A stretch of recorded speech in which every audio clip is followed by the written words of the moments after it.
आपको याद होगा मैंने कुछ महीने पहले ही बता दिया था कि केंद्र सरकार सत्येंद्र जैन को एक फर्जी केस में गिरफ्तार करने वाली है। मुझे बहुत ही विश्वसनीय सूत्रों से ये पता चला था। कल उन्हीं सूत्रों से सूचना मिली है कि अगले कुछ दिनों में केंद्र सरकार मनीष सिसोदिया को भी गिरफ्तार करने जा रही है। पता चला है कि केंद्र सरकार ने सभी जांच एजेंसीज को मनीष सिसोदिया के खिलाफ कोई ना कोई फर्जी केस तैयार करने को कहा है। जैसे इन्होंने सत्येंद्र जैन के खिलाफ फर्जी केस किया है, वैसे ये लोग मनीष जी के खिलाफ भी फर्जी केस बना रहे हैं। मनीष सिसोदिया भारत की शिक्षा क्रांति के जनक हैं। आज़ाद भारत के इतिहास के शायद वो सबसे बेहतरीन शिक्षा मंत्री हैं। सरकारी स्कूलों में पहले गरीबों के बच्चों को 3rd क्लास शिक्षा मिलती थी। दिल्ली के सरकारी स्कूलों में 18 लाख बच्चे पढ़ते हैं। इन सभी बच्चों का भविष्य अंधकार में था। मनीष जी ने इन बच्चों को अच्छे और सुनहरी भविष्य की उम्मीद दी है। मनीष जी ने इनके माता पिता की आंखों में चमक दी है। आज मैं उन 18 लाख बच्चों से पूछना चाहता हूं, बच्चों, क्या आपके मनीष सिसोदिया भ्रष्ट हैं? मैं उनके माता पिता से पूछना चाहता हूं कि ये लोग आपके मनीष सिसोदिया को भ्रष्ट कह रहे हैं, आपको क्या लगता है? मनीष सिसोदिया ने ना केवल दिल्ली बल्कि पूरे देश के गरीब बच्चों को उम्मीद दी है कि उनके स्कूल भी बदल सकते हैं। दिल्ली की शिक्षा क्रांति की धमक केवल भारत में ही नहीं, आज पूरी दुनिया में गूंज रही है। पूरी दुनिया के देशों से दिल्ली सरकार के पास निमंत्रण आ रहे हैं, हमें भी हैप्पीनेस क्लास सिखाओ, हमें भी एंटरप्रेन्योरशिप क्लास सिखाओ। मनीष जी ने पूरी दुनिया में भारत का नाम रोशन किया है। ऐसे व्यक्ति को जेल में डालना चाहिए या उन्हें पूरे देश के स्कूलों को ठीक करने की जिम्मेदारी देनी चाहिए।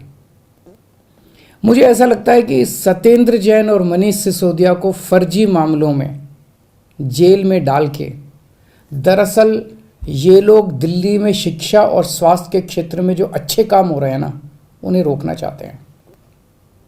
पर चिंता मत कीजिए, मैं ऐसा कभी नहीं होने दूंगा। सभी अच्छे काम चलते रहेंगे। मैं हमेशा कहता हूँ, मुझे राजनीति करनी नहीं आती। मनीष को और सत्येंद्र को जेल में डालने के पीछे इन लोगों की क्या राजनीति है, मुझे नहीं पता, मुझे समझ नहीं आता। मुझे केवल ये पता है कि मनीष और सत्येंद्र जैसे लोगों को जेल में डालने से केवल देश का नुकसान है। अगर मनीष और सत्येंद्र भ्रष्ट हैं तो फिर ईमानदार कौन है? खैर, मेरी प्रधानमंत्री जी से हाथ जोड़ के विनती है, ये एक एक करके जेल में डालने की बजाय आप आम आदमी पार्टी के हम सभी मंत्रियों और सभी एमएलएज को एक साथ जेल में डाल दीजिए। सारी जांच एजेंसीज को बोल दीजिए कि एक साथ सारी जांच कर ले। आप एक एक मंत्री को गिरफ्तार करते हो, इससे जनता के कामों में बाधा होती है। अब सत्येंद्र जैन जी दिल्ली में कई और नए मोहल्ला क्लिनिक बनवा रहे थे। वो दिल्ली में पानी और बढ़ाने के लिए कई नए प्रोजेक्ट्स पे काम कर रहे थे, यमुना की सफाई पे काम कर रहे थे। अब वो सारे प्रोजेक्ट्स धीमे पड़ जाएंगे। जिस केस में उन्हें गिरफ्तार किया है आपने, उसकी जांच पहले ही सीबीआई और इनकम टैक्स वाले कर चुके हैं, उन्हें कुछ नहीं मिला क्योंकि केस तो फर्जी है, उसमें कुछ है ही नहीं। अब उसी केस की दोबारा जांच ईडी कर रही है। एक एक केस को कई कई साल तक अलग अलग एजेंसी बस जांच ही करते रहेंगे क्या? तो फिर जनता का काम कब करेंगे हम लोग? इसलिए मेरी आपसे विनती है, हम सबको एक साथ गिरफ्तार कर लो, एक साथ सारी जांच एजेंसी से हमारी सबकी जांच करवा लो, जितनी रेड करनी है रेड कर लो, एक साथ कर लो ताकि उसके बाद हम काम कर सकें। हमें राजनीति समझ नहीं आती। कुछ लोग कहते हैं ये हिमाचल के चुनाव की वजह से किया जा रहा है, कुछ लोग कहते हैं ये पंजाब चुनाव के नतीजों का बदला लिया जा रहा है। हमें नहीं पता क्या कारण है। जो भी कारण है, हमें गिरफ्तार होने से डर नहीं लगता, पर सबको एक साथ करवा लो। आपने 5 साल पहले भी हम सब पे कई कई रेड करवाई थी, किसी के यहाँ 1 पैसे की चोरी नहीं मिली। हमारे 20 से ज़्यादा एमएलएज को गिरफ्तार किया गया, सारे के सारे कोर्ट से छूट के आ गए।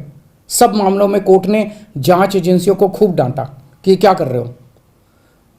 आज हम हर जगह गर्व के साथ मजाक में कहते हैं कि हम सब लोग मोदी जी से ईमानदारी का सर्टिफिकेट लेके आए हैं। अब फिर से ये जेल जेल का गेम शुरू हो गया। तो हमारी आपसे हाथ जोड़ के बस एक विनती है, हम सबको एक साथ गिरफ्तार करके सारी जांच करवा लीजिए।